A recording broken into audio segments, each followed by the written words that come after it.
नमस्कार दोस्तों, आपके अपने YouTube चैनल उत्कर्ष शैलेंद्र रावत सर की ऑनलाइन क्लास में एक बार पुनः आप सभी का स्वागत है। जैसा कि दोस्तों रेगुलर हम आपको अध्ययन करा रहे हैं जिला दर्शन, और जिला दर्शन के अंतर्गत हमने इससे पहले क्लास वीडियो में अजमेर संभाग पूरा पढ़ लिया था और अभी हम स्टार्ट कर चुके हैं जयपुर संभाग। और जयपुर संभाग में जयपुर जिला दर्शन हमने शुरू किया था, उसका पहला क्लास वीडियो हमने कल के क्लास में अपडेट कर दिया था आपके सामने। और आज की क्लास में हम जयपुर जिला दर्शन का पार्ट नंबर 2 लेकर आ गए हैं और इस पार्ट में हम बहुत ही महत्वपूर्ण महलों के बारे में बात करेंगे, जिसमें अपन बात करेंगे मुबारक महल के बारे में, हवा महल के बारे में। तो कुछ ऐसे महल हैं जयपुर के जो पर्यटक की दृष्टि से अति महत्वपूर्ण माने जाते हैं। चलिए, तो आज की इस क्लास वीडियो के अंदर हम जयपुर जिला दर्शन का पार्ट नंबर 2 लेकर आ गए हैं और पार्ट नंबर 2 के अंदर हम जयपुर जिला दर्शन में कला संस्कृति का पार्ट को मैं यहाँ कंप्लीट करा रहा हूँ। उम्मीद तो करता हूँ कि अगर दोस्तों आप भी RS की तैयारी कर रहे हो, अगर आप यहाँ पर राजस्थान पुलिस कांस्टेबल की तैयारी कर रहे हो, आप पटवार ग्राम सेवक की तैयारी कर रहे हो, आप BSTC PTT की तैयारी कर रहे हैं, आप वनपाल की तैयारी कर रहे हैं, तो मेरा आपसे एक विनम्र निवेदन है कि आज ही हमारे YouTube चैनल को सब्सक्राइब कर लीजिएगा और घंटी वाले बेल आइकन को इम्प्रेस जरूर कर लेना। इससे क्या होगा, हम समय समय पर रेगुलर समय के अनुसार क्लासें अपडेट कर रहे हैं और उसका नोटिफिकेशन आपको मिलता रहेगा। तो चलिए दोस्तों, जयपुर जिला दर्शन पार्ट नंबर 2 हम शुरू करते हैं और इस पार्ट में हम जयपुर जिला की कला संस्कृति के बारे में पढ़ेंगे, जिसमें सबसे पहला आ रहा हमारे पास में मुबारक महल। दोस्तों आपको पता होगा कि ये मुबारक महल काफ़ी इम्पोर्टेंट महल है। जयपुर के जितने भी महलों के बारे में बात करेंगे, अपन आमेर महल की बात करेंगे, हवा महल की बात करेंगे, तो उन सभी में एक मुबारक महल बहुत ही इम्पोर्टेंट अपना स्थान रखता है जयपुर के अंदर, जो पर्यटक की दृष्टि से काफ़ी महत्वपूर्ण स्थल माना जाता है। ऐसा माना जाता है कि दोस्तों मुबारक महल, देखिए मैं आपको जिला दर्शन जब टॉक पढ़ा रहा था तब भी मुबारक महल की बारे में बात की थी। एक टॉक के अंदर जो मुबारक महल है वहाँ पर बकरा ईद के अवसर पर ऊँट की बलि दी जाती है। वही यहाँ पर जयपुर का जो मुबारक महल है ये कुछ हटकर है। तो सबसे पहले इस मुबारक महल की क्या विशेषता है? इस मुबारक महल की ये विशेषता है कि ये राजा महाराजाओं के समय का एकमात्र ऐसा महल है जो अभी के वर्तमान अगर दृष्टि से अपन देखें तो सबसे नया महल इसको माना जाता है। यानी इसका निर्माण सन 1900 ईस्वी में जयपुर के महाराजा सवाई माधो सिंह ने इसका निर्माण कराया था। और उसने इस महल का निर्माण इसलिए कराया था क्योंकि उसके जो अंग्रेजी मेहमान उसके पास आते थे उनके लिए रहने के लिए ठहरने की और खाने की व्यवस्था है, तो इस महल का निर्माण कराया गया था। सबसे बड़ी बात है कि जब इस महल का निर्माण कराया गया था तो इस पर मुगल यूरोपीय शैली का बहुत ही शानदार समन्वय अद्भुत देखने को मिलता है। दोस्तों इस महल का जो निर्माण कराया गया था चूने और पत्थर से किया गया है, फिर भी अगर इस महल के अगर आप बाहर से आकृति देखते हो तो आपको ऐसा लगता है कि ये महल पूरा लकड़ी का बना हुआ है। तो सबसे महत्वपूर्ण और इम्पोर्टेंट महल माना जाता है मुबारक महल, जो 19वीं शताब्दी में इसका निर्माण कराया गया था। और सबसे नया महल, अभी राजा महाराजाओं की दृष्टि से अपन नया महल के बारे में बात करें राजस्थान में, तो सबसे नया महल मुबारक महल है। तो सबसे पहले बात कर लेते हैं मुबारक महल। देखिए मुबारक महल की विशेषता क्या क्या है। सबसे पहले इसका जो निर्माण कराया था, इसका निर्माण जयपुर के महाराजा सवाई माधो सिंह ने करवाया था। सवाई माधो सिंह ने करवाया था। तो कई बार आता है कि इसका निर्माण किसने करवाया था? इसका जो निर्माण कराया था जयपुर के महाराजा सवाई माधो सिंह ने कराया था। कब कराया था? 1900 ईस्वी में कराया था। यानी इसका निर्माण जयपुर के महाराजा सवाई माधो सिंह ने करवाया था। और कब कराया था? 1900 ईस्वी में कराया था। कई बार देखिए सवाई माधो सिंह, तो सवाई माधो सिंह द्वितीय लिख लीजिए आप, सवाई माधो सिंह द्वितीय ने इसका निर्माण कराया था। तो आपको ध्यान देना चाहिए, सवाई माधो सिंह द्वितीय ने इसका निर्माण कराया था। क्लियर हो गया? सबने लिख लिया यहाँ तक? चलिए अब देखिए इस महल के बारे में क्या विशेषता है। सवाई माधो सिंह द्वितीय ने इसका निर्माण क्यों कराया? क्योंकि उस समय उसके जो अंग्रेजी मेहमान थे उसके यहाँ पर आते थे, तो उनके लिए रहने के लिए, खाने के लिए, उनके ठहरने के लिए इस महल का निर्माण कराया गया था। तो क्यों कराया गया था? इसलिए कराया गया था कि उस समय के अंग्रेजी मेहमान के ठहरने के लिए इस महल का निर्माण करवाया गया। अंग्रेजी मेहमान के ठहरने के लिए इस महल का निर्माण करवाया गया। सबसे बड़ी बात है, इस महल का निर्माण कराया गया तो किससे बना हुआ है? ये महल चूने व पत्थर से बना हुआ है, चूने व पत्थर से बना हुआ है। यानी ये महल किससे बना हुआ है? ये जो महल बना हुआ है चूने व पत्थर से बना हुआ है। इसकी बनावट इतनी शानदार है कि ये महल को अगर आप दूर से देखते हैं तो आपको लकड़ी का बना हुआ प्रतीत होता है। यानी ये महल चूने व पत्थर से बना हुआ है, लेकिन दूर से देखने पर लकड़ी से बना हुआ प्रतीत होता है। दूर से देखने पर लकड़ी से बना हुआ प्रतीत होता है। दूर से देखने पर लकड़ी से बना हुआ प्रतीत होता है। यानी इस महल की यही खासियत है कि अगर आप इसे दूर से देखेंगे तो ये लकड़ी से बना हुआ प्रतीत होता है। तो आप कॉपी कर लीजिएगा, मैं आपको एक बार पुनः समझा देता हूँ। मुबारक महल, इसका निर्माण जयपुर के महाराजा सवाई सिंह द्वितीय ने करवाया था 1900 ईस्वी में। अंग्रेजी मेहमान उस समय आते थे, उनके शासनकाल में उनके लिए ठहरने के लिए, खाने की व्यवस्था है तो इस महल का निर्माण कराया गया था। ये चूने व पत्थर से बना है, लेकिन अगर आप इसे दूर से देखते हैं तो ये लकड़ी से बना हुआ प्रतीत होता है। हाँ, कॉपी कर लो, जल्दी से कॉपी कर लीजिएगा जी। इस महल की विशेषता क्या है? इस महल की विशेषता है कि इस पर मुगल व यूरोपीय चित्रकला शैली का समन्वय है। चित्रकला शैली का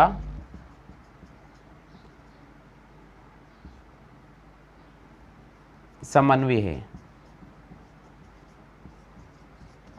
यानी इससे हम कह सकते हैं कि अगर अपन इसको संक्षिप्त में मैं आपको यहाँ समझाने की कोशिश कर रहा हूँ कि अगर अपन इसको ये भी कह सकते हैं कि इस महल में मुगल, यूरोपीय तथा राजपूत स्थापत्य शैली का अद्भुत स्थापत्य यानी चित्रकला शैली बोल सकते हैं, या फिर स्थापत्य शैली भी कह सकते हैं। इसको स्थापत्य लिख लो, ज़्यादा बेटर रहेगा। तो अपन इसको कह सकते हैं कि इस महल पर मुगल, यूरोपीय व राजपूत स्थापत्य शैली का अद्भुत समन्वय देखने को मिलता है। क्लियर हो गया? इसका निर्माण जयपुर के महाराजा सवाई सिंह द्वितीय ने कराया था। अंग्रेजी मेहमान के ठहरने, रहने और खाने के लिए करवाया गया था। ये चूने व पत्थर का बना हुआ महल है जो दूर से देखने पर लकड़ी का बना हुआ प्रतीत होता है। इस महल पर मुगल, यूरोपीय और स्थापत्य शैली का समन्वय आपको देखने को मिलेगा। ठीक है, क्लियर हो गया? आगे समझ में? चलिए, आज अगर अपन जयपुर की बात करते हैं, जयपुर में आज मुबारक महल का वर्तमान स्वरूप क्या है? तो अगर अपन इस वर्तमान स्वरूप पर चले जाते हैं मुबारक महल, तो आज यहाँ पर शाही पुस्तकालय का निर्माण कराया गया है। यानी वर्तमान में यहाँ पर शाही पुस्तकालय के रूप में जाना जाता है। यानी वर्तमान में इसको किसके नाम से जाना जाता है?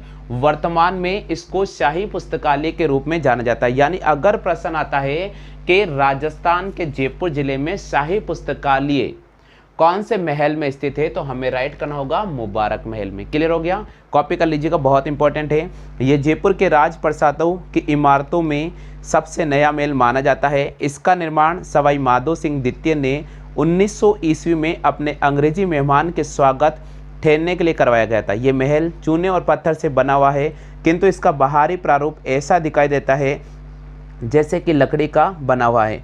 महल की ऐसी बनावट पत्थर की बारीकी कारीगरी के कारण दिखाई देती है। इस महल में मुगल, यूरोपीय तथा राजपूत स्थापत्य शैली का अद्भुत प्रभाव देखने को मिलता है। और मुबारक महल सवाई मान सिंह द्वितीय के कार्यकाल तक विद्वानों की परिचर्चा का प्रमुख केंद्र भी माना गया था। और आज वर्तमान में इस महल को शाही पुस्तकालय के नाम से जाना जाता है। क्लियर हो गया? आ गया सभी को समझ में? क्लियर हो गया? चलिए, अब अपन दूसरे महल की बात करते हैं। जयपुर जिला दर्शन के अंतर्गत दूसरा महल मैं आपके सामने लेकर आ रहा हूं।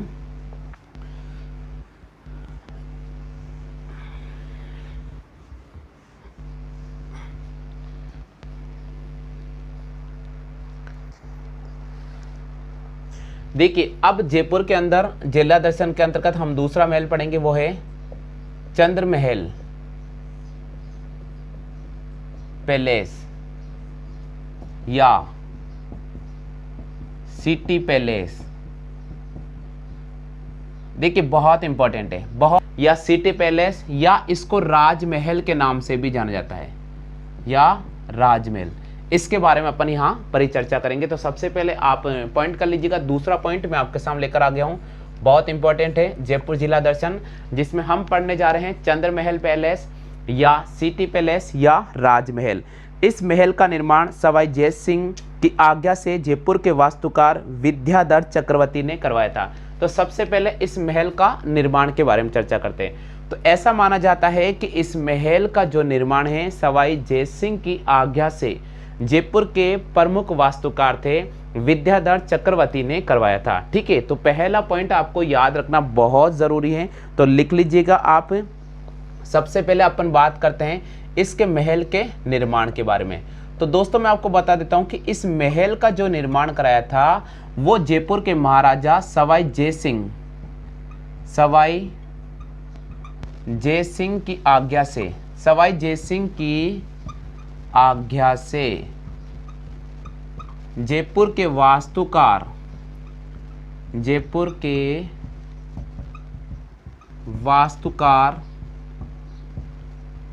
विद्याधर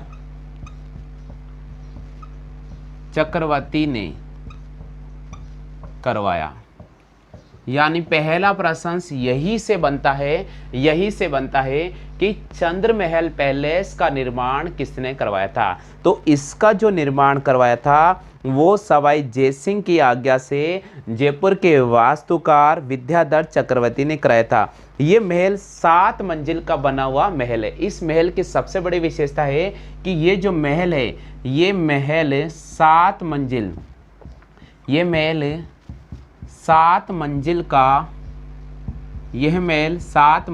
का बना हुआ है। कितने मंजिल का बना हुआ है?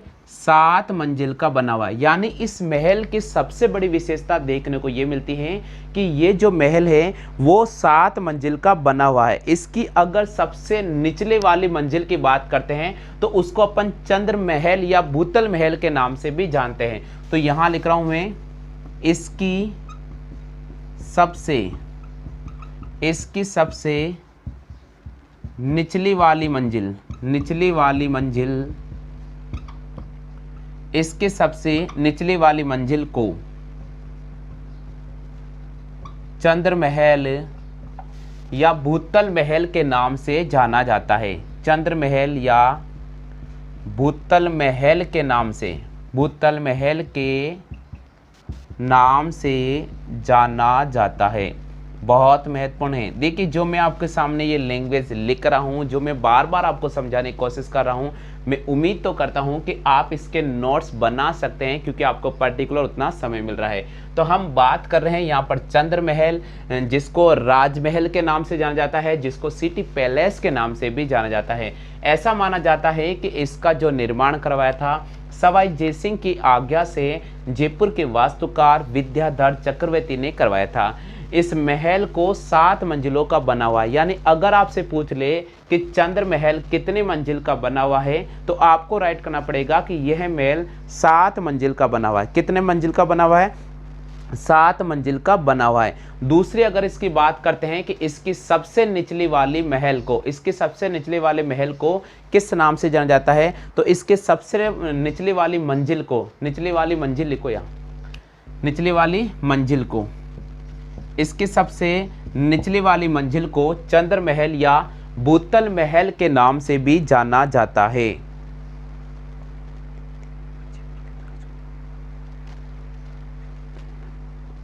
क्लियर हो गया? अब देखिए सबसे बड़ी बात, चंद्र महल की बात अपन करते हैं, जो निचले वाले महल की बात अपन करते हैं, तो इसकी प्रत्येक दीवारों पर जयपुर के महाराजाओं के सारे चित्र यहाँ पर बने हुए। तो क्वेश्चन यहाँ पर एक ऐसा भी बनकर आता है, तो आप लिख लीजिएगा चंद्र महल की दीवारों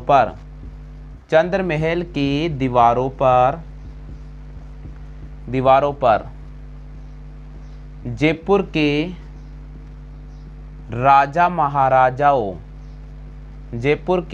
राजा महाराजाओं के चित्र आकृतियां बनी हैं,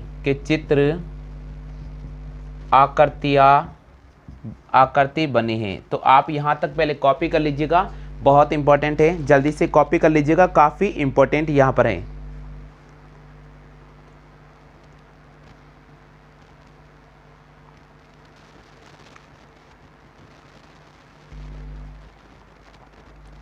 हाँ भैया कॉपी कर लिया जल्दी से, चलो एक बार कॉपी कर लीजिएगा। देखिए अपन बात करते हैं चंद्र पैलेस या चंद्र महल पैलेस, सिटी पैलेस या राजमहल। इसका निर्माण सवाई जयसिंह की आज्ञा से जयपुर के वास्तुकार विद्याधर चक्रवर्ती ने करवाया था। इस महल को 7 मंजिलों का बना हुआ माना जाता है, यानी आज ये महल 7 मंजिल का बना हुआ है। इसकी सबसे निचली जो मंजिल है उसको चंद्र महल या भूतल महल के नाम से जाना जाता है। और चंद्र महल की दीवारों और उसकी जो दीवारें और बरामदे हैं वहाँ पर राजा और महाराजाओं की आकृतियाँ बनी हुई हैं। चलिए थोड़ा और आगे इसके बारे में डिटेल से अपन समझने की कोशिश करते हैं, क्योंकि कहीं ना कहीं क्वेश्चंस यहाँ से बनता है और जो क्वेश्चंस बनेगा वो यहाँ पर आपका कंप्लीटली समझ में आ जाएगा।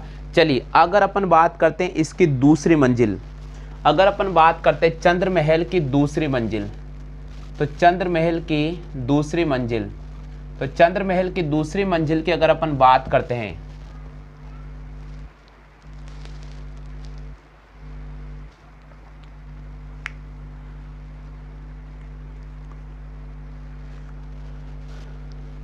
दूसरी मंजिल की बात करते हैं, तो दूसरी मंजिल का जो नाम है वो है सुख विलास।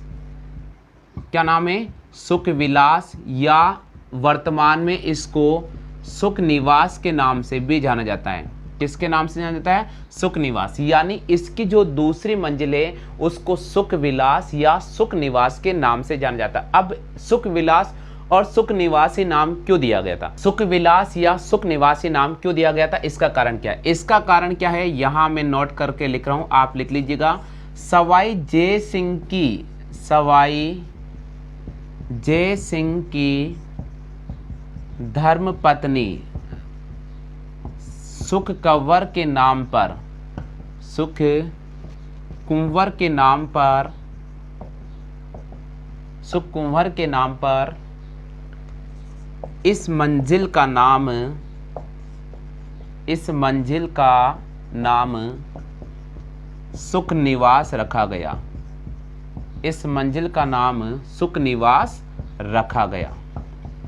बिल्कुल लास्ट में जब मैं पढ़ाऊंगा संक्षिप्त में एक बार पुनः आपको समझा दूंगा, बिल्कुल आप कॉपी कर लीजिएगा। दूसरी मंजिल जिसको अपन सुख विलास या सुख निवास के नाम से जान जाते हैं, सवाई जयसिंह की धर्मपत्नी सुख कंवर के नाम पर इस मंजिल का जो नाम रखा गया था वो सुख निवास रखा गया था।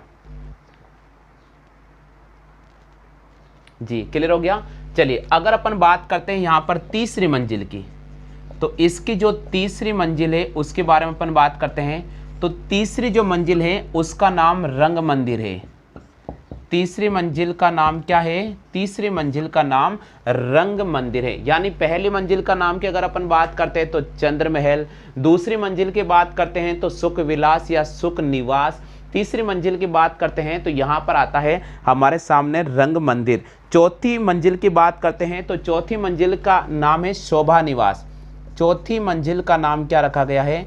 अगर अपन यहाँ पर चलते हैं और चौथी मंजिल पर अगर अपन जाते हैं तो उसको अपन बोलेंगे शोभा निवास। चौथी मंजिल का नाम क्या है? शोभा निवास। इसी प्रकार अगर अपन पांचवी मंजिल की तरफ चलते हैं और पांचवी मंजिल में अगर अपन जाते हैं तो उसका जो नाम आपको देखने को मिलेगा वो मिलेगा छवि निवास। यानी पांचवी मंजिल का जो नाम है वे हमारे पास में छवि निवास। तो बिल्कुल आप कॉपी करते चले, साथ के साथ काफ़ी इंपॉर्टेंट है। छठी मंजिल की बात करते हैं तो छठी मंजिल है छठी मंजिल की बात करते हैं। अगर अपन यहाँ से छठी मंजिल की बात करते हैं तो छठी मंजिल का नाम है श्रीनिवास। छठी मंजिल का नाम है श्रीनिवास। और अगर अपन सातवीं मंजिल की बात करते हैं, अगर अपन सातवीं मंजिल की बात करते हैं तो सातवीं जो मंजिल का नाम है वो है मुकुट निवास। क्या नाम है? मुकुट निवास। यानी सातवीं मंजिल की बात करते हैं तो वह है मुकुट निवास।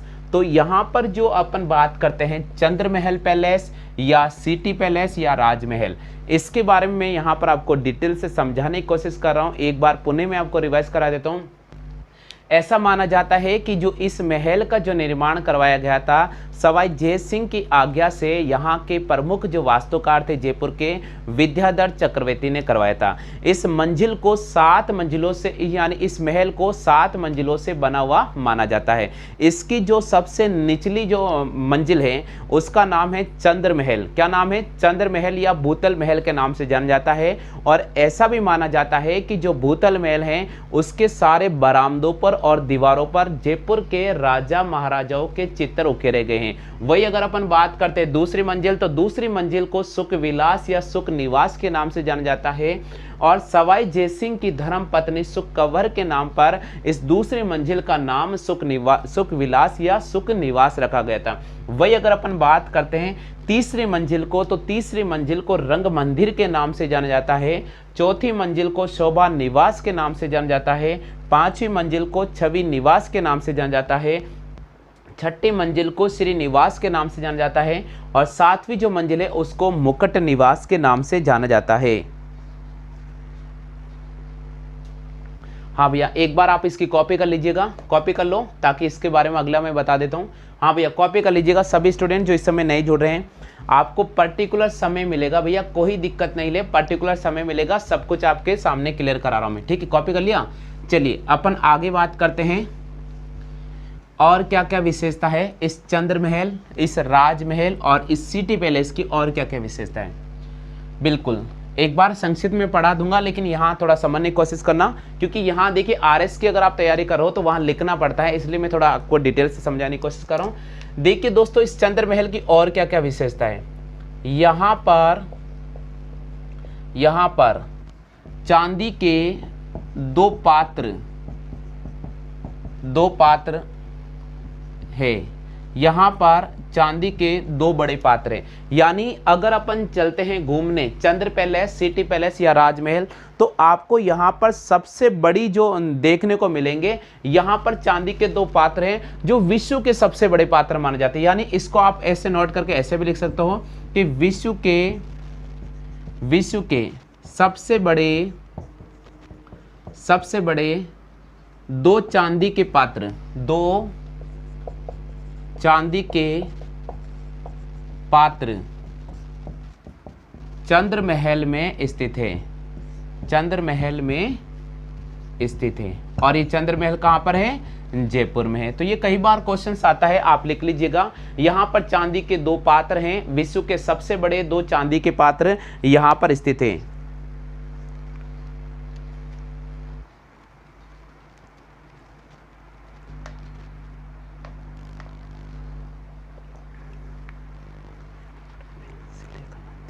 महल पैलेस की, सिटी पैलेस की या राजमहल के, तो यहाँ पर चांदी के 2 पात्र हैं और विश्व के सबसे बड़े 2 पात्र हैं जो चांदी के कहाँ पर रखे गए हैं, तो वो आपको चंद्र महल पैलेस, सिटी पैलेस या राजमहल में देखने को मिलेंगे। अब दूसरी यहाँ पर कुछ अन्य महत्वपूर्ण महल हैं, तो यहाँ लिख रहा हूँ कुछ अन्य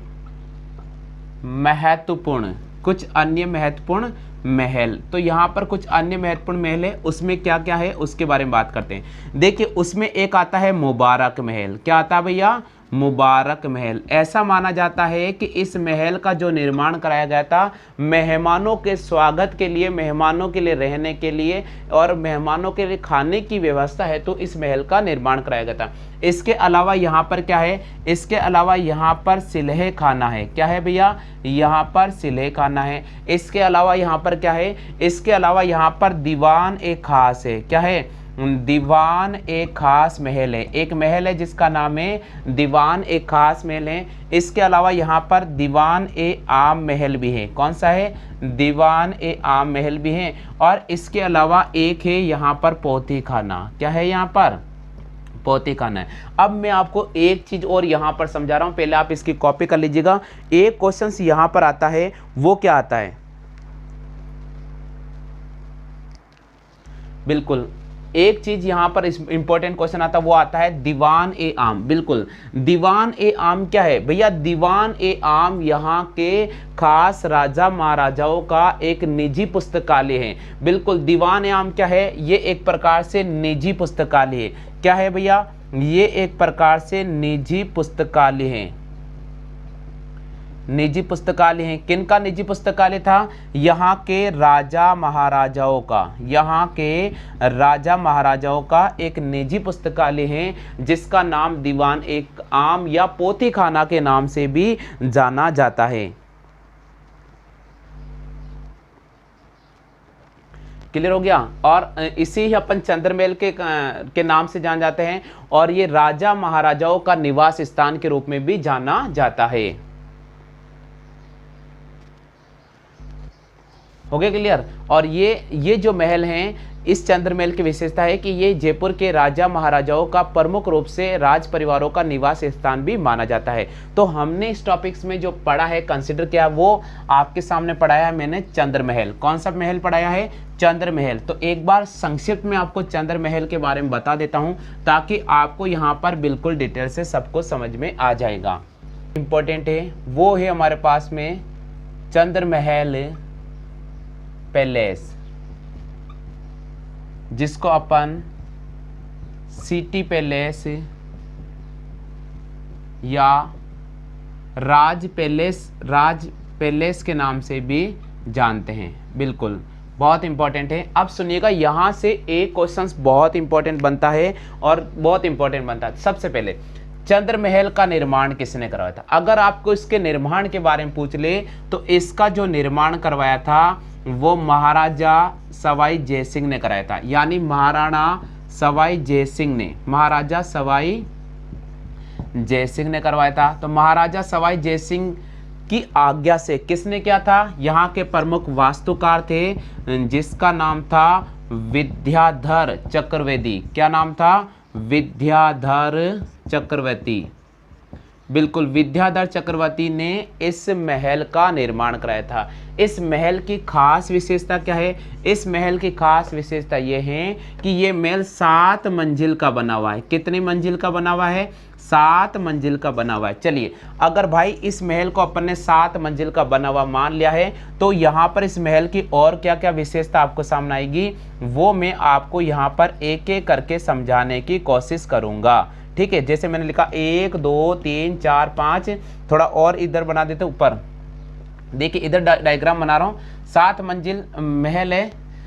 ये महल कितने मंजिल का बना हुआ है? ये महल 7 मंजिल का बना हुआ है। तो ये देखिए मैंने लिखा, ये पहली ऐसे ऐसे बना रहा हूँ मैं। ठीक है, आप भी बना लीजिए। 1 2 3 4 5 6 और आप इसको 7। यानी ये जो महल है 7 मंजिल का बना हुआ है। सबसे नीचे वाली जो मंजिल है, सबसे निचले वाली मंजिल है, उसका नाम है चंद्रमहल। उसका नाम है चंद्रमहल और इसको अपन भूतल महल के नाम से भी जानते हैं। किसके नाम से जानते हैं? भूतल महल के नाम से जानते हैं। अब भैया यहाँ की क्या विशेषता है?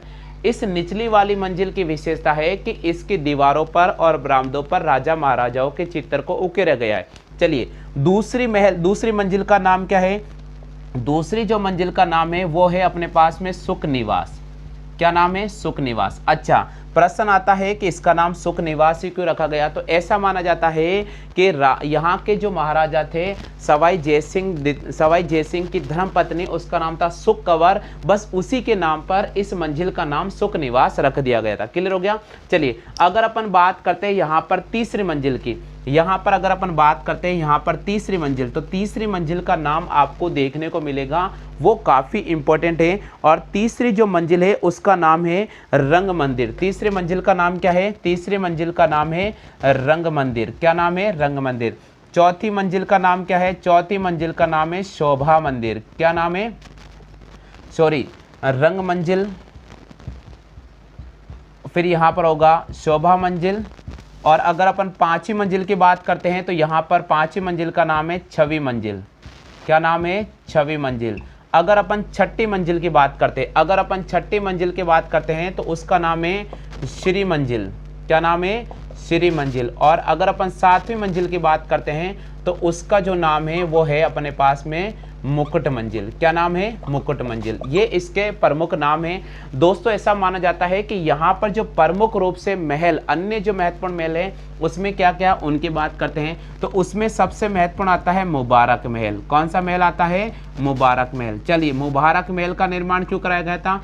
ऐसा माना जाता है कि मुबारक महल का जो निर्माण कराया गया था वो यहाँ के राजा और महाराजाओं के स्वागत के लिए, जो विदेशी राजा महाराजा आते थे उनके स्वागत के लिए करवाया गया था। चलिए और क्या क्या है, यहाँ पर सिलहे खाना भी स्थित है। क्या स्थित है यहाँ पर सिलहे खाना भी स्थित है। और क्या स्थित है, यहाँ पर दीवान ए खास भी स्थित है। क्या है, दीवान ए खास भी स्थित है। और क्या स्थित है, यहाँ पर दीवान ए आम भी स्थित है। क्या स्थित है, दीवान ए आम भी स्थित है। चलिए दीवान ए आम है जो यहाँ के राजा महाराजाओं का निजी पुस्तकालय था। यहाँ के राजा महाराजाओं का निजी पुस्तकालय कौन सा था, दीवान ए आम था। जो और दोस्तों सबसे बड़ी बात क्या है, चंद्र महल की सबसे बड़ी बात है कि ये महल ऐसा है जो जयपुर के राज परिवारों का प्रमुख निवास स्थान माना जाता है। तो हमने इसके बारे में चर्चा कर ली, चंद्र महल के बारे में।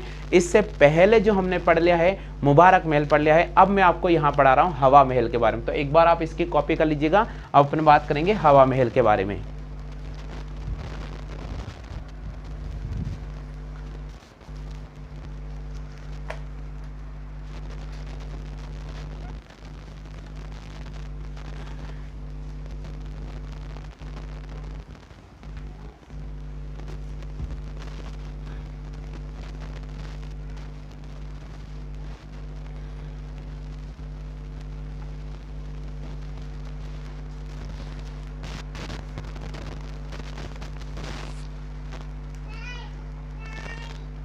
लेकर आ रहा हूं इसका आज के जिला दर्शन का, वो है हमारे पास में हवा महल।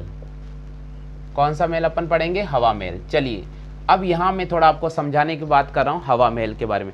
दोस्तों आप जयपुर तो घूमने गए होंगे और हवा महल जरूर देखे होंगे। अगर आपने हवा महल नहीं देखा है तो आपका फिर जयपुर जाने का कोई मतलब नहीं है। तो इसलिए मैं आपको कह रहा हूँ कि जब भी आप जयपुर घूमने जाते हैं तो एक बार जरूर आप हवा महल को देख कर आइएगा। क्योंकि जब आप किसी भी पुराने कोई किले का भ्रमण करते हैं या कोई ऐसा प्राकृतिक स्थल है उसका अगर आप भ्रमण करते हैं तो वहाँ से आपको बहुत कुछ जानकारियाँ प्राप्त होती हैं। तो चलिए अपन बात करते हैं यहाँ पर हवा महल। अगर अपन बात करते हैं हवा महल तो हवा महल का निर्माण किसने कराया था। सबसे पहला प्रश्न यही बनता है कि हवा महल का निर्माण किसने करवाया था। तो हवा महल का निर्माण किसने कराया था, इस पहले प्रश्न का आपको सही जवाब करना पड़ेगा। तो प्यारे स्टूडेंट जिन सभी को आता है जल्दी से कमेंट कर दीजिए। हवा महल के निर्माण को लेकर अलग अलग किताबें अलग अलग बोलती है, लेकिन मैं आपको एक चीज़ बता रहा हूँ सटीक जो आपको चीज़ याद रखनी है। हवा महल का निर्माण करवाया था सवाई प्रताप सिंह ने। किसने करवाया था, सवाई प्रताप सिंह ने करवाया था। हवा महल का निर्माण सवाई प्रताप सिंह ने करवाया था। और कब करवाया था, तो 1799 में कराया था। चलिए पहले क्वेश्चंस का आपको जवाब मिल चुका है कि हवा महल का निर्माण सवाई प्रताप सिंह ने करवाया था। और कब कराया था, 1799 में कराया था। चलिए अब इसी का एक दूसरा प्रश्न आता है कि फिर इस महल के प्रमुख वास्तुकार कौन थे। तो अगर इस महल के प्रमुख वास्तुकार की बात करते हैं तो इस महल के जो प्रमुख वास्तुकार थे वो थे लालचंद्र। कौन थे, लालचंद्र। लालचंद्र इस महल के प्रमुख वास्तुकार है। ये महल किसको समर्पित है, तो अगर इस महल की बात करते हैं तो ये महल समर्पित है किसको, राधा व कृष्णा को। किसको समर्पित है, राधा व कृष्णा को। इसलिए इस महल की आकृति कैसी है, इस महल की जो आकृति है वो मुकुट के अनुसार है। किसके अनुसार है, मुकुट के अनुसार। जैसे राधा और भगवान श्री कृष्ण का जो मुकुट होता है, भगवान श्री कृष्ण का जो मुकुट होता है ना, इस प्रकार भगवान श्री कृष्ण का जो मुकुट बना हुआ है बिल्कुल आपको इस महल की आकृति कुछ ऐसे ही नजर आएगी। ठीक है, ये इस प्रकार से इस महल की आकृति नजर आएगी। यानी इस महल की जो आकृति है बिल्कुल कृष्ण के मुकुट के समान है। और ये जो महल है राधा और कृष्ण को समर्पित है। इसीलिए कर्नल जेम्स टॉड ने इस महल को कृष्ण का मुकुट भी कहा था। तो कई बार प्रश्न आता है कि कर्नल जेम्स टॉड ने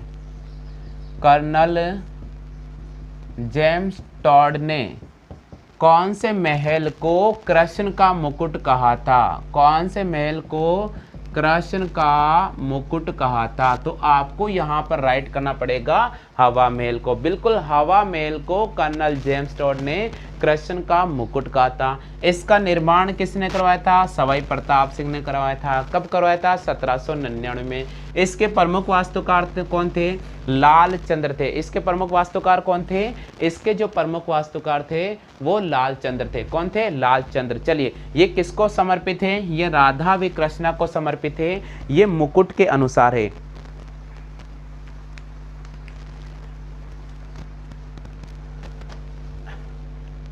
बिल्कुल, अगर इस महल की ऊंचाई की बात करते हैं, इस महल की अगर ऊंचाई की बात करते हैं तो यह महल लगभग 88 फीट ऊपर है। बिल्कुल, इसकी ऊंचाई कितनी है? 88 फीट ऊंचाई है। और अगर अपन यहाँ बात करते हैं इसके अंदर जाली और झरोखे कितने हैं, तो जाली झरोखे की, इसके अंदर जाली और झरोखे कितने हैं, तो जाली झरोखे की अगर अपन बात करते हैं तो लगभग 365 इसमें जाली और झरोखे आपको देखने को मिलेगा। और इसके अलावा इसके अंदर खिड़कियों की संख्या कितनी है, कई बार ये प्रश्न पूछा जाता है, तो 953, इसके अंदर 953 खिड़कियां हैं।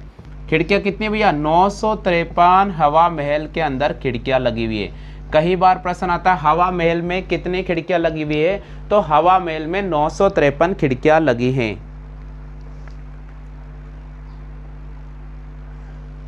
हो गया क्लियर? और इस महल को किस दुर्ग में शामिल किया गया? इस महल को एरण दुर्ग में शामिल किया गया है। कौन से दुर्ग में शामिल किया गया? इस महल को एरण दुर्ग में शामिल किया। तो आप एक बार कॉपी कर लीजिएगा, इसके बारे में कुछ महत्वपूर्ण और जानकारी है बिल्कुल मैं बताऊंगा, लेकिन आप कॉपी कर लीजिएगा। हम बात कर रहे हैं यहाँ पर हवा महल। बिल्कुल, जिला दर्शन जयपुर का और तीसरा यहाँ पर टॉपिक है जिसमें हवा महल के बारे में बात करेंगे। कर्नल जेम्स टोड ने इसका निर्माण कराया था और कृष्ण का मुकुट के नाम से हवा महल की बात अपन कर रहे हैं। हवा महल का निर्माण सवाई प्रताप सिंह ने 1799 में कराया था। इसके प्रमुख वास्तुकार लालचंद्र थे। ये समर्पित हैं राधा व कृष्णा को। इसका मुकुट, इसकी आकृति कैसी है? मुकुट के अनुसार है, इसलिए इसको कर्नल जेम्स टोड ने किस नाम से पुकारा था? इसको कृष्ण का मुकुट के नाम से पुकारा था। इसको कौन से दुर्ग में शामिल किया गया है? इसको एरण दुर्ग में शामिल किया गया है। इसकी ऊंचाई कितनी है? इसकी ऊंचाई धरातल से 88 फीट है। इसमें जाली और झरोखों की संख्या कितनी है? 365। इसमें खिड़कियों की संख्या कितनी है? तो 953 इसमें खिड़कियों की संख्या। क्लियर हो गया? चलिए दोस्तों, हवा जो महल है वो 5 मंजिला बना हुआ है, तो ये भी आपको ध्यान रखना पड़ेगा। तो यहां मैं बता रहा हूं आपको,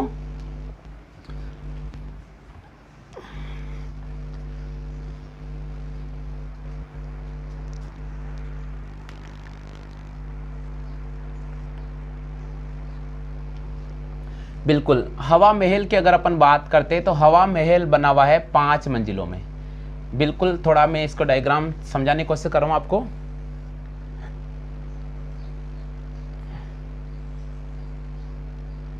थोड़ा बस याद रखना आप, है ना, जरूरी नहीं कि डायग्राम ऐसा ही हो, मैं थोड़ा समझाने की कोशिश कर रहा हूँ बस आपको।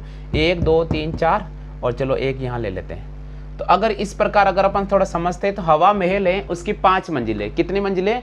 5 मंजिल। चलिए, अब ये कितने मंजिलों में बना हुआ है? तो कई बार ये प्रश्न आता है, तो अपन इसको बोल सकते हैं कि ये 5 मंजिल में बना हुआ महल है। चलिए, अब 5 मंजिलों, देखो पहला जो मंदिर है, पहला जो इसकी मंजिल है उसका नाम है शरद मंजिल,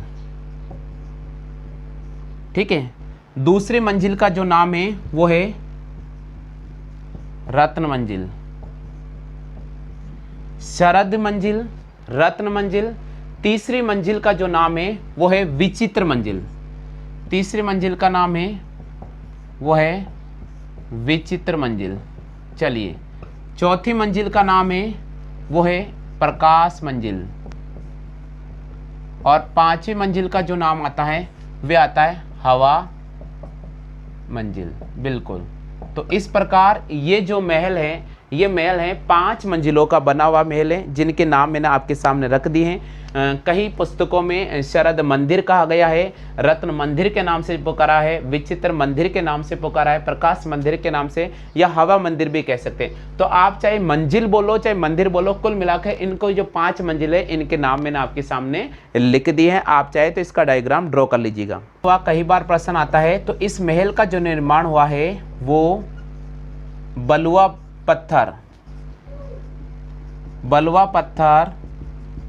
वे चूने से हुआ है।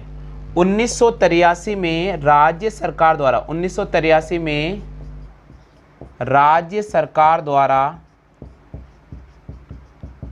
इसके पिछले हिस्से पर, इसके पिछले हिस्से में,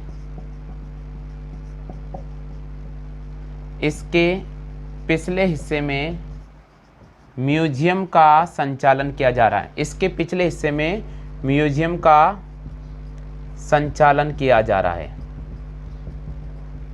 बिल्कुल, 1983 से राज्य सरकार द्वारा इसके पिछले हिस्से में म्यूजियम का संचालन किया जा रहा है।